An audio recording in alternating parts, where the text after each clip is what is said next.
தேர்தலில் திராவிட முன்னேற்ற கழகங்களான தலைமையிலான கூட்டணி மிகவும் சொற்ப வாக்கு வித்தியாசத்திலே தமிழகத்திலே தோல்வியை சந்தித்தது.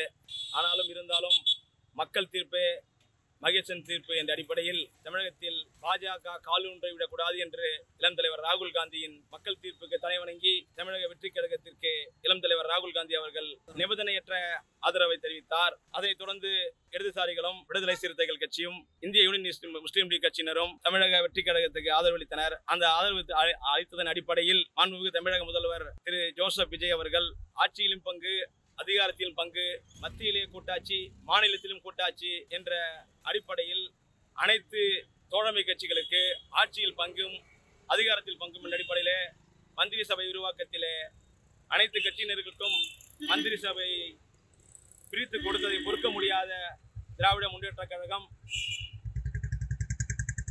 இளஞ்சனி ஆலோசனை கூட்டத்தில் இளம் தலைவர் ராகுல் காந்தியின் தோல்வி விரக்தியை, சகிப்புத்தன்மையை கடைபிடிக்க முடியாமல் இளம் தலைவர் ராகுல் காந்தியை கண்டித்தும் காங்கிரஸ் கட்சியை வன்மையாக கண்டித்தும் தீர்மானம் நிறைவேற்றினார்கள்.